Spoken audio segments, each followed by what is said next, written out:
നമസ്കാരം, പ്രവാസി മലയാളിയിലേക്ക് സ്വാഗതം. ലോകരാജ്യങ്ങളിൽ ഭീതി പടർത്തുന്ന കോവിഡിന്റെ ഏറ്റവും പുതിയ വകഭേദമായ ഒമിക്രോൺ അതിവേഗം പടരുന്നതും കോവിഡ് ഭേദമായവർക്ക് വീണ്ടും വരാനും സാധ്യതയുള്ളതാണെന്ന് ലോകാരോഗ്യ സംഘടന വ്യക്തമാക്കി. ചീഫ് സയന്റിസ്റ്റ് ഡോക്ടർ സൗമ്യ സ്വാമിനാഥനാണ് ഇക്കാര്യം വെളിപ്പെടുത്തിയത്. കോവിഡ് ആദ്യം വന്ന് 90 ദിവസം കഴിഞ്ഞാൽ ഒമിക്രോൺ വീണ്ടും വരാനുള്ള സാധ്യത ശക്തമാണ്. ഡെൽറ്റയേക്കാൾ 3 ഇരട്ടിയിലധികം ഈ വൈറസ് ബാധിക്കപ്പെടാനുള്ള സാധ്യതയും ശക്തമാണ്. ഇത്രത്തോളം വ്യാപനശേഷിയും വീണ്ടും വരാനുള്ള സാധ്യതയും ഡെൽറ്റയിൽ ഇല്ല എന്ന് സൗമ്യ പറയുന്നു. അതേസമയം ഈ വൈറസിന്റെ സ്വഭാവവും വാക്സിൻ പ്രതിരോധത്തെക്കുറിച്ചുള്ള വിശദവിവരങ്ങളും അറിയാൻ ഇനിയും സമയമെടുക്കുമെന്നും അവർ വ്യക്തമാക്കിയിട്ടുണ്ട്. ഒമിക്രോൺ കേസുകളുടെ വർധനവിലും ആശുപത്രിയിലെത്തുന്ന കേസുകളുടെ വർധനവിലും ചെറിയൊരു ഇടവേള എടുക്കുന്നുണ്ടെന്ന് സൗമ്യ പറയുന്നു.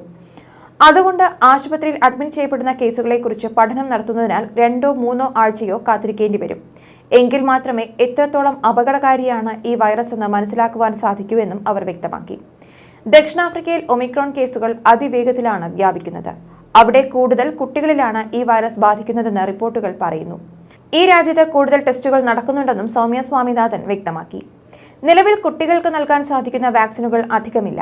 വളരെ ചുരുക്കം ചില രാജ്യങ്ങൾ മാത്രമാണ് കുട്ടികൾക്ക് വാക്സിനേഷൻ ആരംഭിച്ചിരിക്കുന്നത്. അതുകൊണ്ട് തന്നെ കുട്ടികളിൽ ഒമിക്രോൺ കേസുകൾ വർദ്ധിക്കുവാൻ സാധ്യതയുണ്ട്. കുട്ടികളും വാക്സിൻ എടുക്കാത്തവരിലുമാണ് കൂടുതലായും ഒമിക്രോൺ എത്തുക.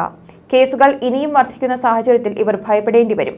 കുട്ടികളിൽ ഒമിക്രോൺ എത്രത്തോളം അപകടകാരിയാണെന്ന കാര്യത്തിൽ വിശദവിവരങ്ങൾ ലഭിച്ചിട്ടില്ല എന്നും അതിനാൽ കാത്തിരിക്കുകയാണെന്നും സൗമ്യ വ്യക്തമാക്കി. ഒമിക്രോണിനെ നേരിടാൻ ഇപ്പോഴുള്ള നിയന്ത്രണങ്ങൾ മതിയാവും, അത് ശക്തമാക്കണമെന്നും അവർ വ്യക്തമാക്കി. അതേസമയം ഈ പുതിയ വേരിയന്റിനായി പുതിയ വാക്സിൻ വേണമെന്നുണ്ടെങ്കിൽ എത്രത്തോളം പ്രതിരോധശേഷി ഒമിക്രോൺ മറികടന്നുവെന്ന് അറിയേണ്ടതുണ്ട്. വയസ്സ് തരംതിരിച്ചും ഓരോ മേഖലകളിലായും വാക്സിൻ ഡാറ്റയെക്കുറിച്ച് പഠനം നടത്തണമെന്ന് സൗമ്യ വ്യക്തമാക്കുന്നു. വാക്സിൻ ഇതുവരെ ലഭിക്കാത്ത 18 വയസ്സിന് മുകളിലുള്ളവരാണെങ്കിൽ അവർക്ക് വേഗം വാക്സിൻ നൽകേണ്ടി വരും. എങ്കിൽ മാത്രമേ രോഗവ്യാപനം കുറയ്ക്കുവാൻ സാധിക്കുകയുള്ളൂ. യുഎസിൽ നിന്ന് ഡാറ്റ പ്രകാരം വാക്സിനുകൾക്ക് കോവിഡ് മരണത്തെ പ്രതിരോധിക്കാൻ സാധിക്കുമെന്നാണ് കണ്ടെത്തിയിരിക്കുന്നത്. ലോകത്താകെ വാക്സിൻ വിതരണം നടക്കുന്നതിൽ ഒരു അസമത്വമുണ്ട്.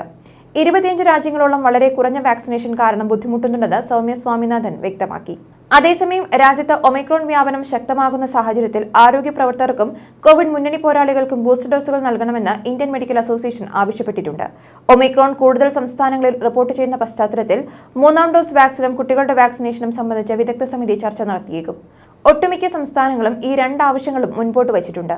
വിദഗ്ധ സമിതി നിർദ്ദേശത്തിന്റെ അടിസ്ഥാനത്തിലാകും സർക്കാർ തീരുമാനം എടുക്കുക. ന്യൂസ് ഡെസ്ക്, പ്രവാസി മലയാളി.